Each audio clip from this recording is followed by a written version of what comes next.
नमस्कार, मैं हूं सत्यपाल और आप देख रहे हैं CWB हिंदी न्यूज। शक संवत 1946 विक्रम संवत 2081 आज भाद्रपद मास के कृष्ण पक्ष की द्वादशी तिथि और दिन शुक्रवार है। तदनुसार अंग्रेजी तारीख 30 अगस्त सन 2024। सबसे पहले एक नजर आज के इतिहास पर। साल 1903 में आज के दिन हिंदी जगत के प्रमुख साहित्यकार भगवती चरण वर्मा का जन्म हुआ था। साल 1923 में आज के दिन गीतकार शैलेंद्र का जन्म हुआ। 1947 में भारतीय संविधान का प्रारूप तैयार करने के लिए डॉक्टर भीमराव अंबेडकर के नेतृत्व में एक समिति का गठन किया गया। आज के दिन 1952 में भारतीय रिजर्व बैंक के पहले गवर्नर ओसबोर्न स्मिथ का निधन हुआ। साल 1984 में आज के दिन अंतरिक्ष यान डिस्कवरी ने पहली बार उड़ान भरी। और साल 1991 में आज के दिन अजरबैजान ने सोवियत संघ से अपनी स्वतंत्रता की घोषणा की। और अब एक नजर सुर्खियों पर। भारतीय वायुसेना सिरसा में आई हिंदी टाइपिस्ट के पदों पर भर्ती 12वीं पास कर सकते हैं आवेदन। पीएम किसान अपडेट, इस तारीख तक किसानों के खाते में आएगी 18वीं किस्त, जानी ताजा अपडेट। हरियाणा सीएम सैनिका जाटों को रिझाने का प्रयास, कहा जाट हैं देशभक्त। कांग्रेस बोली देशभक्ति नहीं, भर्ती के लेटर बांटिए। हरियाणा में एक और पार्टी के साथ गठबंधन की तैयारी में बीजेपी 2 से 4 सीटों पर लड़ सकती है चुनाव। हरियाणा चुनाव में ईडी की एंट्री, भूपेंद्र सिंह हुड्डा पर एक्शन। मनी लॉन्ड्रिंग केस में 834 करोड़ रुपए की प्रॉपर्टी कुर्क, इसमें पूर्व सीएम भी आरोपी। 1 सितंबर से विधानसभा चुनाव का बिगुल फूंकेगी हरियाणा बीजेपी। बांगर की धरती से जाटलैंड को साधने की है planning. Haryana elections update, Bhajpa की 55 सीटों पर प्रत्याशित है। 3 मंत्रियों और 15 विधायकों की कटेंगे टिकट। रिलायंस एजीएम जियो यूजर्स को 100 GB की फ्री स्टोरेज देने का ऐलान। दिवाली पर लॉन्चिंग। जियो दुनिया की सबसे बड़ी मोबाइल डेटा कंपनी बनी। और अब खबरें विस्तार से। हरियाणा में लगातार मानसून अपने तेवर दिखा रहा है। बीते दिन को सुबह पानीपत, जींद, फरीदाबाद, सोनीपत सहित कई इलाकों में बरसात देखने को मिली है। चंडीगढ़ मौसम विज्ञान विभाग के निदेशक डॉक्टर सुरेंद्र पाल ने जानकारी देते हुए बताया कि बंगाल की खाड़ी में एक कम दबाव का क्षेत्र बनने के चलते प्रदेश में 2 सितंबर से लेकर 5 सितंबर तक बरसात की संभावना बनी हुई है। अगले महीने सितंबर में भी बारिश के अन्य स्पेल देखने को मिलेंगे। इससे बरसात की कमी काफी हद तक दूर हो पाएगी। बता दें कि 2 महीने का मानसून सीजन बीत जाने के बाद भी प्रदेश में सामान्य से 17% कम बारिश हुई है। कृषि विशेषज्ञों का मानना है कि अभी फसलों को बरसात की आवश्यकता है। जो भी युवा भारतीय वायुसेना में जाना चाहते हैं उनके लिए एक अच्छी खबर है। भारतीय वायुसेना सिरसा द्वारा हिंदी टाइपिस्ट के पदों पर भर्ती के लिए आवेदन मांगे गए हैं। इन पदों के लिए पुरुष व महिला उम्मीदवार भारतीय डाक के जरिए अपने आवेदन भेज सकते हैं। आवेदन करने की आखिरी तारीख 2 सितंबर 2024 है। आवेदक 12वीं पास होने चाहिए तथा कंप्यूटर पर हिंदी टाइप में 30 शब्द प्रति मिनट की गति होनी चाहिए। किसी भी वर्ग के उम्मीदवारों को कोई भी आवेदन शुल्क नहीं देना होगा। न्यूनतम आयु 18 वर्ष और अधिकतम आयु 25 वर्ष तय की गई है। इन पदों के लिए उम्मीदवारों को ऑफलाइन आवेदन करने होंगे। उम्मीदवारों से विनम्र निवेदन है कि भर्ती के लिए आवेदन करने से पहले आधिकारिक विज्ञापन जरूर देख लें।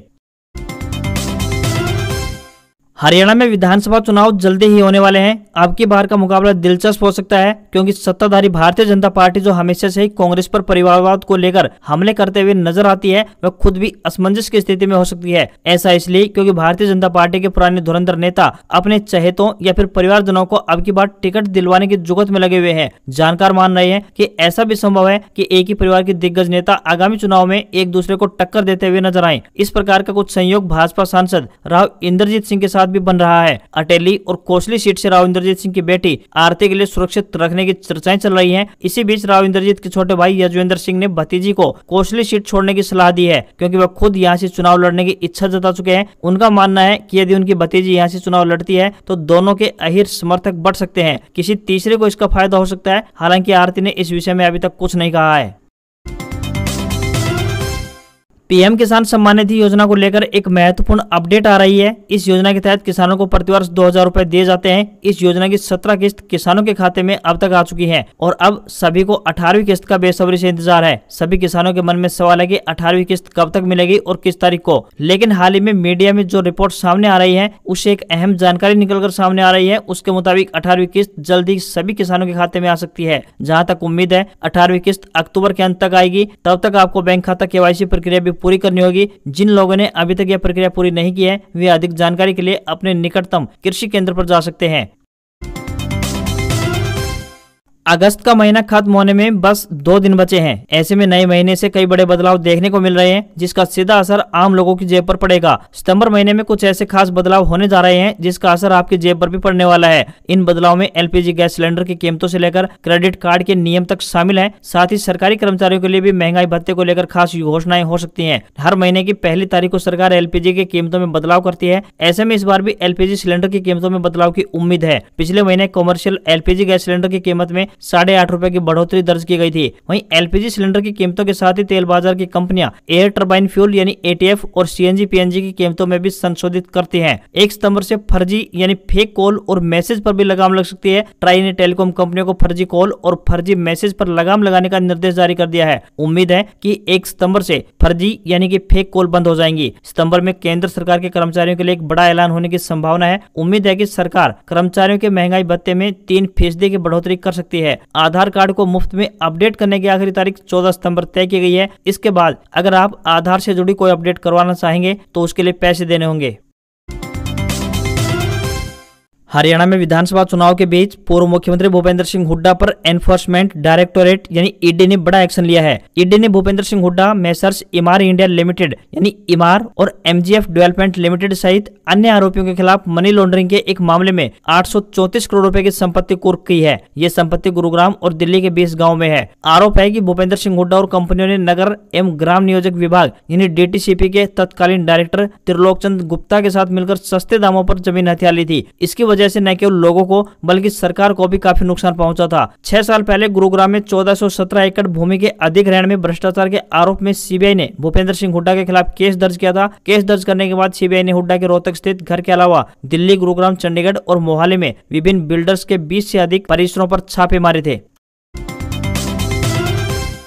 ईएसआईसी अस्पतालों में इलाज करवाने वाले लोगों के लिए अच्छी खबर सामने आ रही है। अब अस्पताल में पीएम जन औषधि केंद्र खोले जाएंगे जिससे कि आसानी से दवा मिल पाएगी। पीएम जन औषधि केंद्र खोले जाने को लेकर अस्पताल मैनेजमेंट द्वारा जरूरी कार्रवाई भी शुरू कर दी गई है। आपकी जानकारी के लिए बता दें कि वर्तमान में ईएसआई अस्पतालों में दवा विक्रेताओं से रेट कॉन्ट्रैक्ट पर दवा खरीदी जा रही है। देश भर में 10 ईएसआई मेडिकल कॉलेज व अस्पताल तथा 55 अस्पतालों का संचालन हो रहा है। कई बार ऐसा देखने को मिला है कि पीएम जन औषधि केंद्र में गंभीर बीमारियों में दी जाने वाली दवाई उपलब्ध नहीं होती है। ऐसे में मरीजों को काफी परेशानी होती है।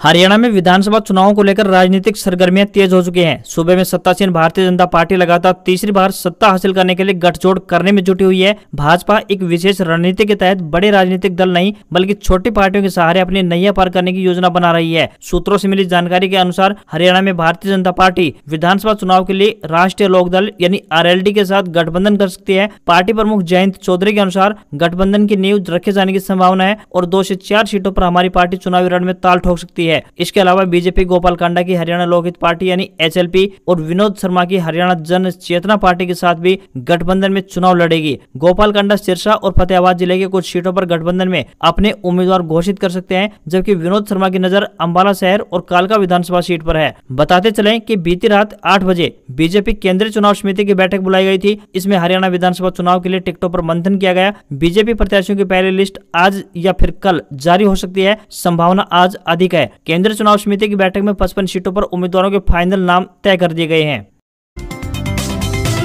हरियाणा में कांग्रेस का सीएम चेहरा कौन होगा, इसको लेकर सियासत तेज हो गई है। हरियाणा में कांग्रेस की तरफ से कई चेहरे हैं जो सीएम बनना चाह रहे हैं। ऐसे में अब कांग्रेस प्रभारी ने स्पष्ट कर दिया है। दीपक बाबरिया ने कहा है कि हरियाणा में जो इलेक्शन नहीं भी लड़ रहे हैं वो भी सीएम का फेस हो सकते हैं। हरियाणा में कांग्रेस सीएम उम्मीदवार के चेहरे के तौर पर किसी को प्रोजेक्ट नहीं करेगी। दरअसल हरियाणा में सीएम पद की रेस में कांग्रेस की तरफ से सबसे मजबूत दावेदार पूर्व सीएम भूपेंद्र सिंह हुड्डा, सांसद कुमारी शैलजा, राज्यसभा सांसद रणदीप सिंह सुरजेवाला और बीरेंद्र सिंह शामिल हैं। कांग्रेस की टिकटों को लेकर 1 से 3 सितंबर को फैसला होगा।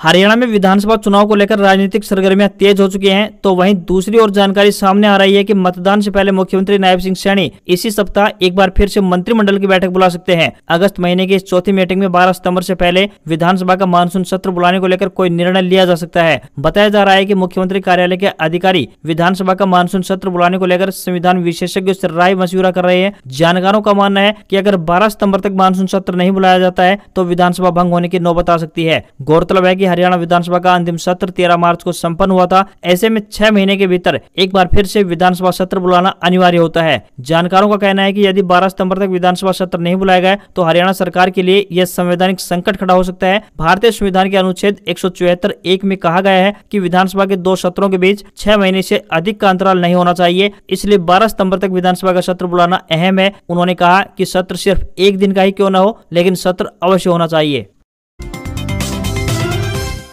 मानसून सीजन के दौरान सब्जियों के दामों में बेतहाशा बढ़ोतरी दर्ज की जा रही है, लेकिन लहसुन और धनिया के दाम तो रॉकेट की स्पीड से बढ़ रहे हैं। फरीदाबाद की एक सब्जी मंडी में पड़ताल के दौरान एक स्थानीय विक्रेता ने बताया कि बरसात के चलते सब्जियों के दामों में बढ़ोतरी देखने को मिल रही है। लहसुन और धनिया का रेट बहुत अधिक बढ़ गया है। वर्तमान में लहसुन 400 रुपए किलो के हिसाब से बेचा जा रहा है। बात करें अगर धनिया पत्ता की तो यह 500 रुपए प्रति किलो बिक रहा है। बाकी सब्जियों के दामों में भी बढ़ोतरी दर्ज हुई है। नींबू 180 रुपए तो वहीं अदरक 280 रुपए और कई सब्जियां 100 रुपए किलो के पार पहुंच चुकी है।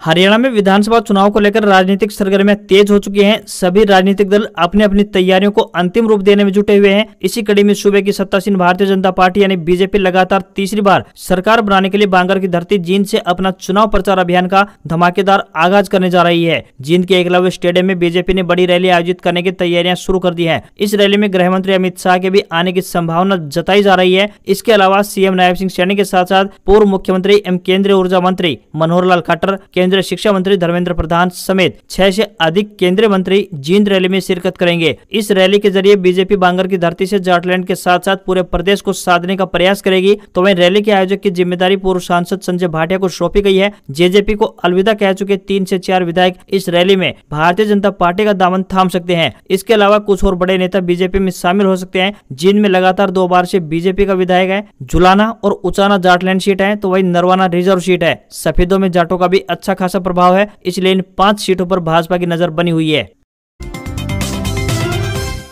हरियाणा में गैर जाट की राजनीति करने वाली भाजपा अब जाटों को अपने पाले में करने का प्रयास कर रही है। हरियाणा के मुख्यमंत्री नायब सिंह सैनी ने कहा है कि जाट देशभक्त हैं और 1 अक्टूबर को होने वाले विधानसभा चुनाव में वह भाजपा को वोट देने वाले हैं। मुख्यमंत्री का यह बयान ऐसे समय में आया है जब विधानसभा चुनाव सिर पर है और राज्य में बीजेपी के खिलाफ सत्ता विरोधी लहर चल रही है। इसलिए सीएम के इस बयान के कई मायने निकाले जा रहे हैं। कांग्रेस ने सीएम के इस बयान पर पलटवार करते हुए कहा, नौकरी के लेटर बांटने थे लेकिन ये तो देशभक्ति के लेटर बांटने लग गए। भाजपा की नजर गैर जाट समुदाय के वोट बैंक पर ज्यादा रहती है, इसलिए इस बार के विधानसभा चुनाव में कांग्रेस जाट बाहुल क्षेत्रों में बीजेपी के लिए चक्रव्यूह तैयार करने में लगी हुई है। बीजेपी को भी इस बार डर सता रहा है कि कहीं जाटों का पूरा वोट कांग्रेस में न शिफ्ट हो जाए। यही कारण है कि अब सीएम सैनी को जाटों की देशभक्ति याद आ गई है। हरियाणवी सब देशभक्त हैं साहब, आप सिर्फ ये बताओ कि आचार संहिता में भर्तियों का ड्रामा क्यों कर रहे हो? 9.5 साल मनोहर लाल जी खर्राटे क्यों लेते रहे? आपको बता दें कि हरियाणा में 22.2% जाट समाज किसी को भी सीएम की कुर्सी तक पहुंचाने और किसी की भी सरकार गिराने का दमखम रखता है। रोहतक, सोनीपत, कैथल, पानीपत, जींद, सिरसा, झज्जर, फतेहाबाद, हिसार और भिवानी जिलों की तकरीबन 35 विधानसभा सीटों पर जाटों की अच्छी पकड़ है, जिसके कारण इस इलाके को जाटलैंड भी कहा जाता है। हरियाणा कांग्रेस में सांसदों को विधानसभा चुनाव में न उतारने के फैसले के बाद घमासान मच गया। मीडिया रिपोर्ट्स के मुताबिक सिरसा से सांसद कुमारी शैलजा ने कहा कि सोशल मीडिया पर चलाया जा रहा है दीपक बाबरिया का बयान अधूरा है। उन्होंने कहा है कि कोई भी सांसद चुनाव नहीं लड़ेगा, लेकिन यदि कोई लड़ना चाहता है तो हाईकमान से अनुमति ले ले। मैं कांग्रेस के अनुशासित सिपाही हूँ, हाईकमान के आदेश पर ही मैंने लोकसभा चुनाव लड़ा था और अब हाईकमान की अनुमति से ही विधानसभा चुनाव भी जरूर लड़ूंगी। हरियाणा में कांग्रेस की सरकार बनाने के लिए मजबूत होकर जनता के हक के लिए लड़ाई लड़ूंगी। वहीं राज्यसभा सांसद रणदीप सुरजेवाला का कहना है कि वे पहले भी कह चुके हैं कि हाईकमान जो तय करेगा उसके अनुसार ही फैसला लेंगे। कांग्रेस में सीएम फेस को लेकर पूर्व सीएम भूपेंद्र सिंह हुड्डा और कुमारी शैलजा के बीच लगातार कंट्रोवर्सी चल रही है। गुटबाजी के कारण ही कांग्रेस हरियाणा में 10 साल से सत्ता से बाहर चल रही है। भारतीय शेयर बाजार में सेंसेक्स ने 82,285 और निफ्टी ने 25,192 का अपना नया ऑल टाइम हाई बनाया। दिन भर के कारोबार के बाद सेंसेक्स 349 अंक की तेजी के साथ 82,134 के स्तर पर क्लोज हुआ, तो निफ्टी में भी 99 अंक की तेजी रही और ये 25,151 के स्तर पर क्लोज हुआ। वहीं एक अन्य खबर पर नजर डालें तो पंजाब और हरियाणा हाईकोर्ट चंडीगढ़ में चपरासी के पदों पर भर्ती निकली है। उम्मीदवार ऑफिशियल वेबसाइट highcourt.chd.gov.in के माध्यम से ऑनलाइन आवेदन कर सकते हैं। मान्यता प्राप्त स्कूल या शिक्षा बोर्ड से कम 8वीं पास और अधिकतम 12वीं पास होने चाहिए। अंतिम तिथि 20 सितंबर 2024 है। आज खबरों में बस इतना ही। देखते रहिए आपका अपना हरियाणा का सबसे बेहतरीन news channel CWB Hindi news. नमस्कार। इसी आशा के साथ आपका दिन शुभ रहे।